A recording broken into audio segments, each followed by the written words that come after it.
layers of epic pure sunflower oil, purine and Pret cooking fat, Yum Yum peanut butter, maple margarine, and Niblets cheese twists present the epic Casebook.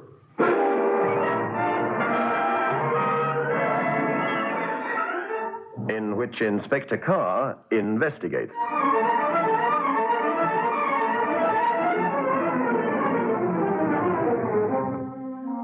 Good evening. When Harold Spencer was found slumped over his desk with the back of his skull cracked open, the brutal murder made sensational newspaper copy. Yet his death was more than something for the reporters to write about or his relatives to grieve over. He was a world-famous philatelist, known to stamp collectors the world over as a man of great integrity and the possessor of a personal collection that was reputed to be worth a fortune. Why all this?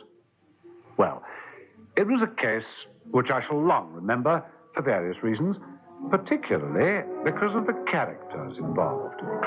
Let me tell you about it. I've called my story The Conjurer's Illusion.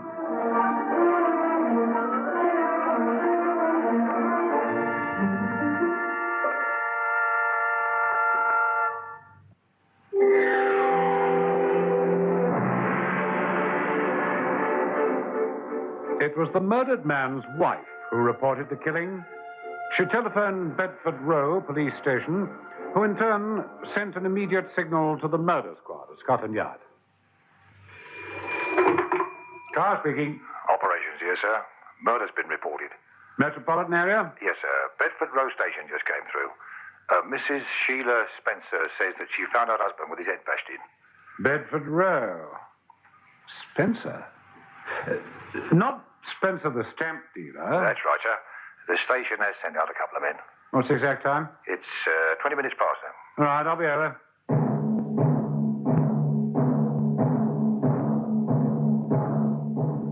Spencer's at 18 Bedford Row occupied a building worthy of the quiet dignity of the profession. Luckily, my good friend Dr. Macpherson was already on the scene. As I emerged from the police car, it seemed difficult to realize that I was about to gaze upon a victim of a savage killing. The Queen Anne gabling, the latticed windows, the almost ecclesiastical entrance, all contributed to the atmosphere which conveyed the quiet dignity appropriate to the pursuit of stamp collecting. Good evening, sir. Evening, Constable. Dr. Macpherson and a lady are in the office. It's just along the passage, sir, where the light is showing. Thank you, Constable. Here comes Inspector Carr. Hello, Inspector. Hello, Mac. Mrs. Spencer? Yes. My poor Harold. I did suggest to Mrs. Spencer that she went home, but she insisted on staying. Thought you might want a statement. Well, there's no need to detain you here, madam.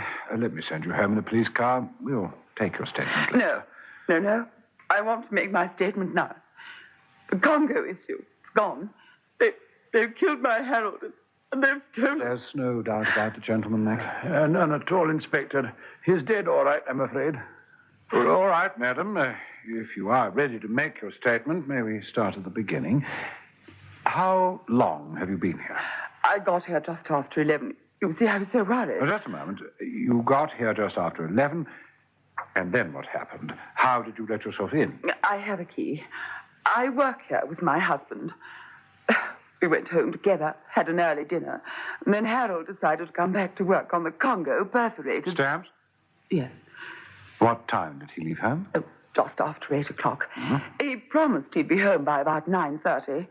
I tried phoning him. Well, it was just after the 10 o'clock news. I kept phoning. I must have picked up the receiver and dialed at least a dozen times.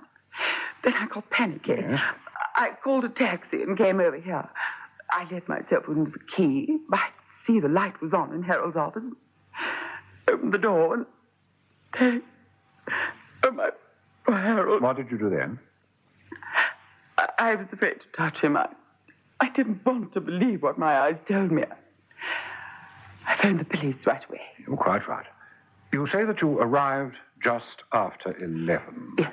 You said something about the Congo issue, something about it being stolen. It has, Inspector. It is not here. Is that all that's been taken? I don't know.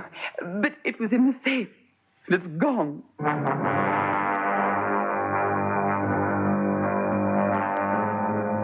The safe was as old-fashioned as the building and the office furniture. It was one of those combination safes, worked on the rather prehistoric gear and click principle. I knew at least 24 cracksmen with sandpapered fingertips who could crack it in less time than you could say Congo. You see, Inspector, they've all gone, all of them. But if your husband was working on them, they wouldn't be in the safe. I don't know. Do you know, this Congo perforated issue was worth over £100,000. That is the entire Archer issue. Archer? Inspector, I see you know nothing about philately. No, I'm afraid not. Let me explain. Congo was one of the first countries to be given a perforated issue. An Irishman named Henry Archer invented a machine. They experimented with this new Archer perforation, which means easy tearing. But something went wrong, and the entire issue was withdrawn. It's one of the greatest collections, if not the greatest in the world. My husband was preparing it for dispatch. It had been sold to Grigor Papadoulos. Was the collection insured? Oh, yes, of course. Don't you understand? This is the first and only Lumumba issue.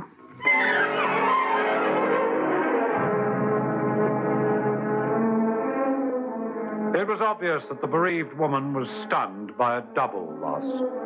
Whether the loss of her husband was more overwhelming than the loss of the Congo issue, we were yet to find out.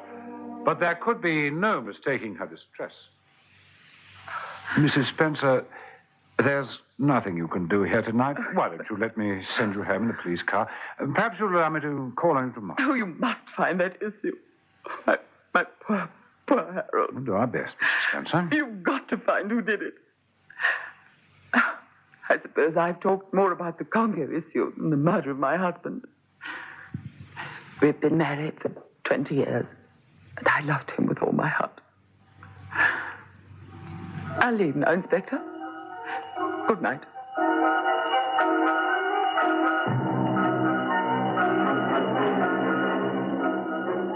With the departure of Mrs. Spencer, we began our search for clues. Not that I had much hope in that direction. Those who plot the theft of a £100,000 stamp collection are hardly likely to leave clues around, particularly when they're prepared to murder. By the time Dr. Macpherson had finished his examination, we were ready to leave.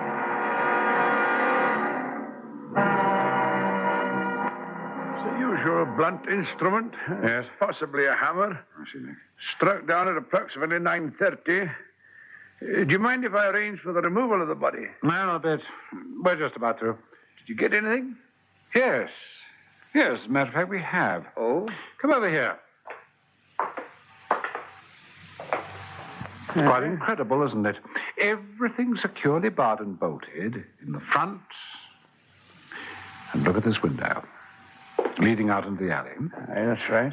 All that was needed was a thin nail file, and up goes the window catch. The killer closes it and walks out of the front door as large as life. Disguised, I'll bet. There's something else, Mac.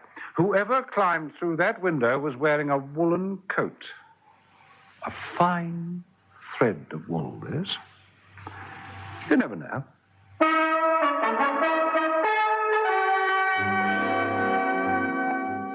And that's something we din into every would-be detective. Never ignore the slightest possibility. You never know. Back at Scotland Yard. All right, Jackson. The lab should be able to tell us the kind of wool this is, the sort of mill it came from, and if the fates are kind, the name of the manufacturer who made the coat. The fact that there might be 100,000 similar overcoats is something we won't think about right now. All right, get busy. What is it?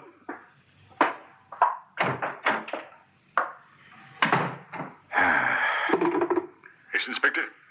I'll get through to Criminal Records Office, see if there's anything under the name of Harold or Sheila Spencer.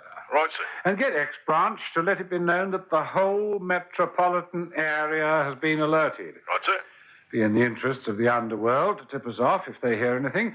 They don't like impetuous characters who add murder to their snatchings, okay? Yes, sir. All right. I don't suppose I'll be wanted again tonight, but if I am, I've gone home to get a bit of shut-eye.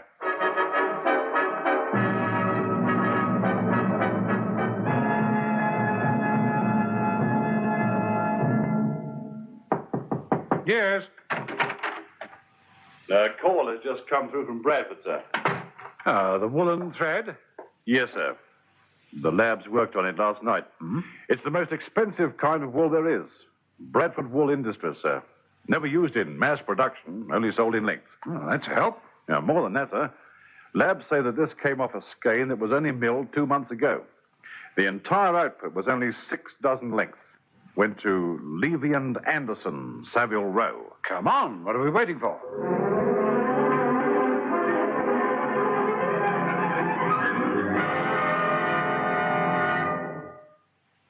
Yes, that is quite true. We have an exclusive contract with Bradford Wool Industries. It's a very expensive material. Well, I want the names and addresses of every one of your customers who's had an overcoat made up of this material in the last 2 months. But, sir, these things are all... Come on, Mr. Fuller. We've no time to waste.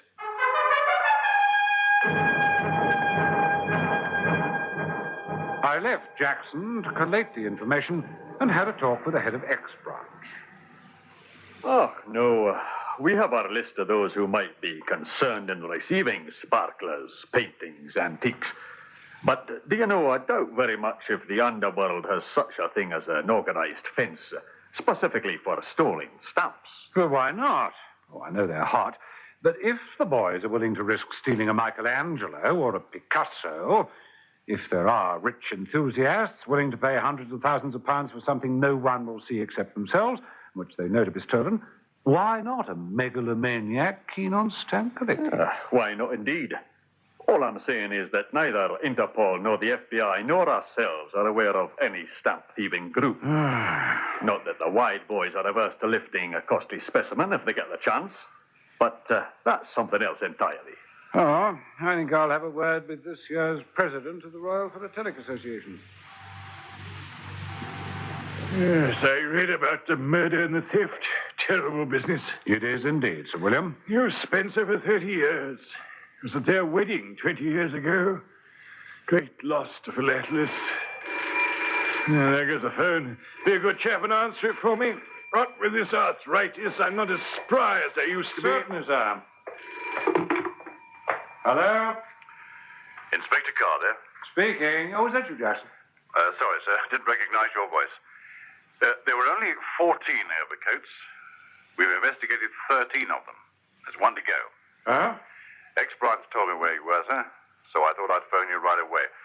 You see, a coat of the wool was made for Sir William Lasbury. I see. All right, Sergeant Jackson, thank you. For you, I suppose. Yes, Sir William. Well, I think I'll be getting along now. There was a nice overcoat I saw in the hall stand. Should be. Deuced expensive. Oh? I knew it was worth it. You don't get wool like that very often these days.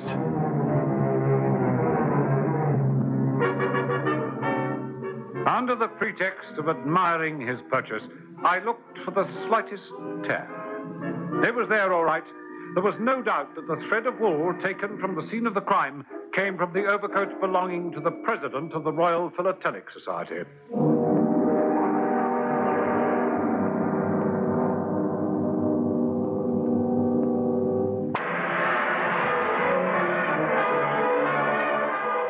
Sir William, a murderer. The thought was fantastic. Yet if there was one thing we members of the force are taught, it is that a suspect must be treated as such, whoever he may be. There's something on your mind, Inspector. What is it? How long have you had this overcoat, Sir William? Not very long. Here's my man. He'll be able to tell you. Phillips. When did I take possession of this overcoat? Oh, 8 weeks ago, sir. I've still got the delivery chit. Why, sir? This is Inspector Carr, New Scotland Yard. Oh, good day, sir. Phillips has been my prop, servant, and friend for 30 years.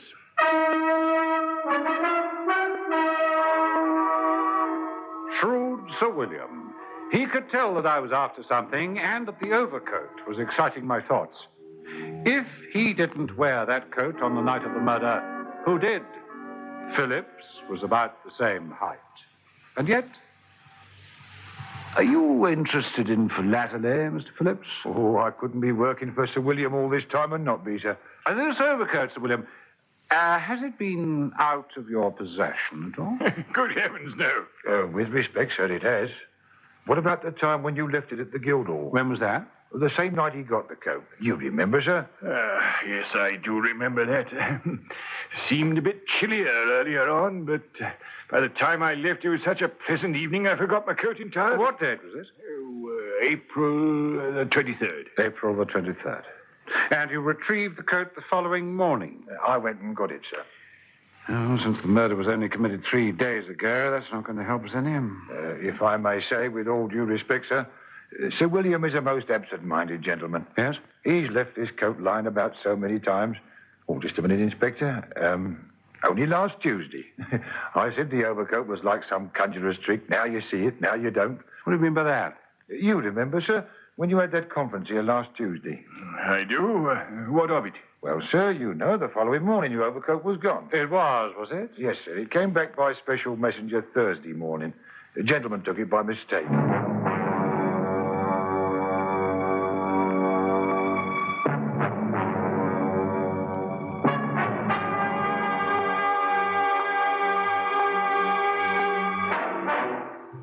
Sergeant Jackson, find out the name of the messenger who took a parcel to Sir William Nasbury's address last Thursday. Right, is it? And I want a list of all the members of the committee who attended the conference at Sir William's residence on Tuesday night. Right, sir. In the meantime, I'll have another word with Mrs. Spencer. Mrs. Spencer, you said that the Congo collection had been sold and that your husband was preparing it for dispatch to Athens. Yes, that is so, Inspector. Was this common knowledge? Was it publicized in the newspapers? Oh, no. We kept it a secret. In fact, the only person who knew was the president of the society. Oh, what's new, Inspector? Is there any hope? The murderer has been a little too smart. We'll get him all right. That I promise you. The collection? Well, that depends on a number of things.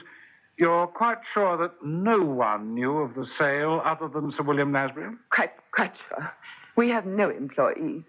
There were just the two of us. I did all my husband's correspondence. I see. Well, thank you, Mrs. Spencer. I'm sorry to have disturbed you. If there's anything else you can think of that might be of use to us, you can reach me at the yard.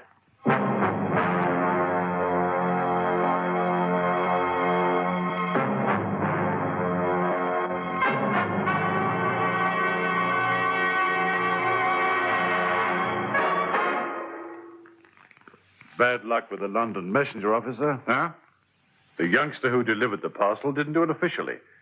It says he was stopped in the street, given 10 bob, and asked if he would deliver the parcel around the corner. I thought something like that had happened. Couldn't recognize the man, I suppose? No, sir. All muffled up. Well, the kid was so bowled over by the 10 bob, he didn't stop to look at the man in case he changed his mind. Oh, well, I'll have another word with Sir William. You know, sir, climbing through the window like that, striking Spencer, was the act of a desperate man. Supposing Spencer had turned round a second earlier, supposing he was seen. Somebody wanted to get hold of the Congo collection quickly before it was sent to Athens. Did you know it was going to Athens, sir? Of course. It was the duty of Spencer to notify us of such a sale. All members are honor-bound to keep all societies up to date as to the movements of unique collections. Spencer told me, and I informed the committee, or swearing them to secrecy, of course. And by now you'll have gathered that the murderer was wearing your overcoat. I suspected something of the sort. I have to ask you, sir, where were you at approximately 9:30 last Wednesday night? Where all men of my age should be, at home. And I can tell you something else, Inspector. If that is the time Spencer was killed, Phillips has an alibi, thank goodness. Huh? He was here. We played chess together until I retired at 10:30. And gets a little lonely as one enters the winter of one's years. I suppose you're thinking of the possibility... I'm thinking of the possibility that the two of you planned the robbery. He gives you an alibi, you give him one. I'm thinking that... What's the use? I don't think anything of the sort. If you say Phillips was with you, then that lets him out too. What do you do now? Question the members of the committee.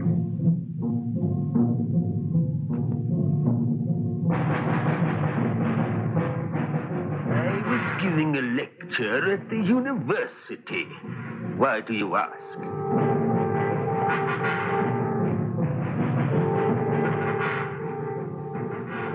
Wednesday night at 9:30. Extraordinary question.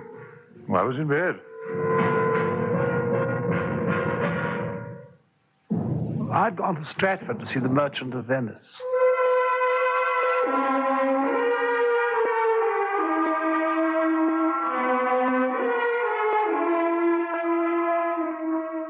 Despite an appearance of vagueness and absent-mindedness common to a certain type of intellectual, the members of the committee were men of a high intelligence quotient. It would have been easy to fake an alibi if one went to sufficient trouble. Mr. Angus Buchanan, for example, who said he was at the cinema. He could have left unobserved and returned within the space of half an hour without anybody being any the wiser.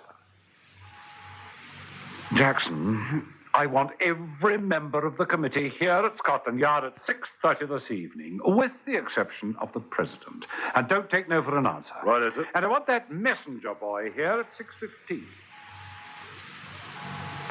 I've got the idea, sir. All right, lad, it's up to you. Now, Sergeant, those that go out will take that door there. You understand? Yes, sir.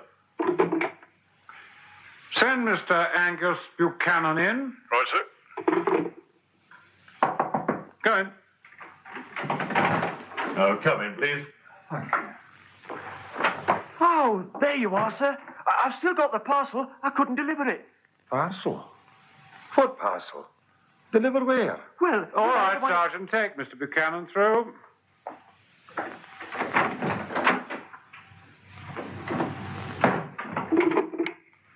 Send Mr. Masters through. Right, sir. Go in. This way, please. Oh, there you are, sir. I couldn't deliver that parcel. I don't know what you're talking about. You know, sir, the coat you asked me to deliver to Brook Street. Overcoat? You must be mad. All right, hold him. Mr. Masters, we're holding you for questioning in connection with the murder of Harold Spencer.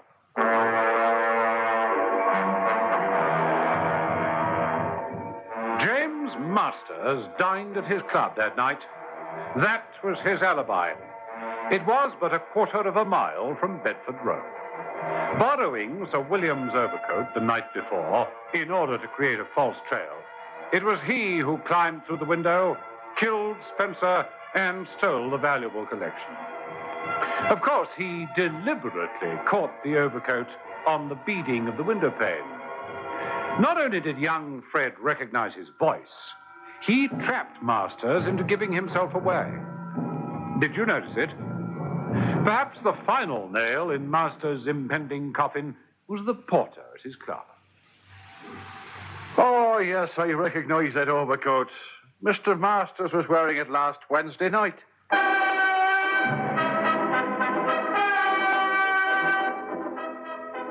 Yes, we had enough to secure a conviction, particularly when they found the collection wrapped in brown paper in Masters' private safe. I was rather amused at Sir William's question. What I can't understand, Inspector, is why you were so sure I was innocent. We philatelists can be quite fanatical. Well, that was an easy question to answer. Could you? And what about the murderer's slip of the tongue? Did you notice it? Well, listen to the commercial, and I'll be back in a minute to tell you.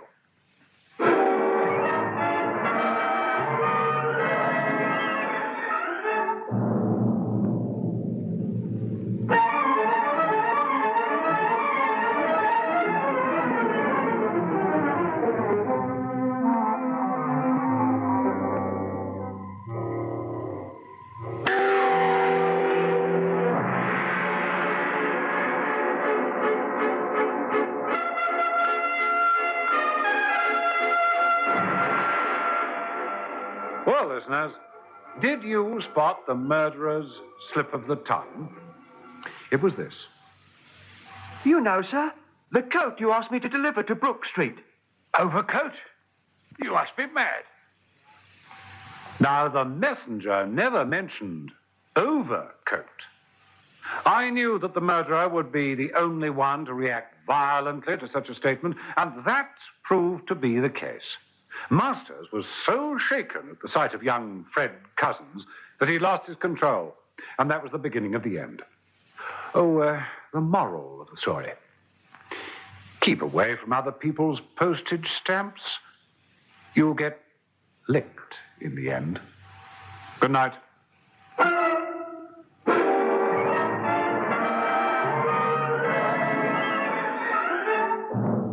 The Epic Casebook was produced by Michael Silver for the makers of Epic Pure Sunflower Oil, Maple Margarine, Yum Yum Peanut Butter, and Niblets Cheese Twists, with Hugh Rouse as Inspector Carr.